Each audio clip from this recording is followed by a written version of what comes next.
Okay, now I'm going to talk a little bit about changing your background and adding borders to things. So, right now I have a white background and I'm not super digging that, so I think I want to change my color. My colors, there are some up here. There is the little thing down here. So right now it says I'm on purple or on pink, and I'm really not a fan of that. So I'm going to change that.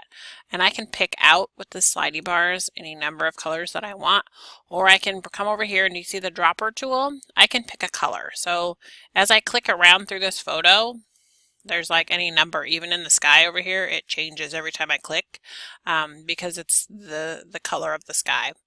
I think I'm going to go with something a little lighter. That will maybe go with this background on all three photos. That's not light.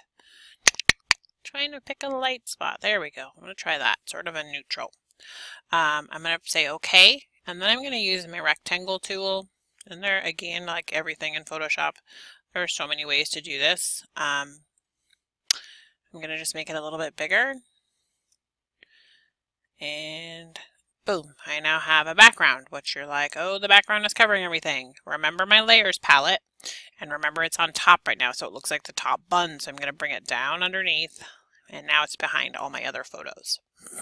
I can click back on any layer and move things around as I want.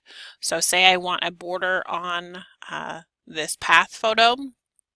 I make sure that I'm clicked on that one, and I'm going to go to layer style.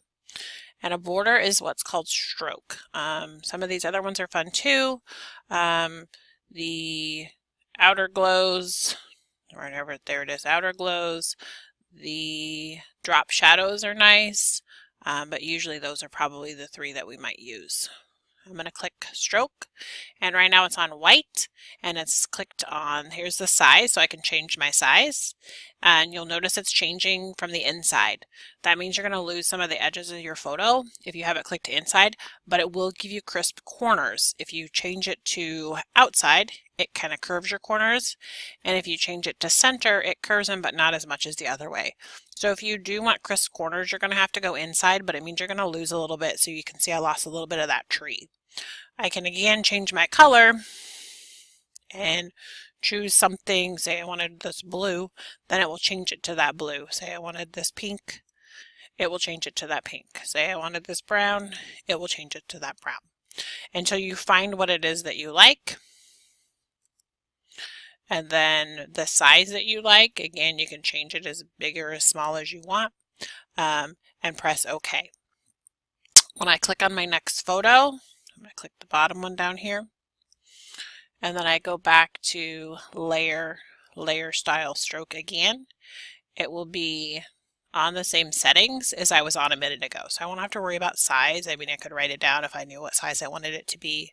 It'll be the same colors, so if there's something you want to change, you can do that, or you know that it will be consistent through all of your photos. So you would do that to any of the photos you wanted to. Layer. Oh, I'll show you the drop shadow just because. Layer style. Oh, you know what? I'll show you drop shadow on the next one. So stroke. Again, the same one happens. I press OK. And that is the way that that one works. I do want to show you real quick while I'm here the placements of things. This is something you want to think about, and it was something that I had already done, so I had to mess it up and undo it because I just do it naturally now. But you want to pay attention to where things are and don't push your borders of your actual document too close. And I want to move things so that, like if I click this one, and maybe I want the one at the bottom, oops, the one at the bottom, if I hold Control and click it, now I have both of those layers selected. I can come up here and make sure that they're both lined up to the left, or to the right, sorry. And then I can just grab my bottom one, slide it down, grab this one because it's way too close to the edge. You don't want to push your edges that close ever. Try to make something that's similar all the way around. I'm going to take this one And I can use my arrows, I'm using those at the moment to move it up and down as well. But I want it to be similar all the way around. Whether it's perfect or not remains to be seen. It doesn't necessarily need to be perfect, but they should be pretty close. And you're not going to run any very close with your lettering either, which I'll talk about in a minute. I think that that's it for this video. I'll talk about text next.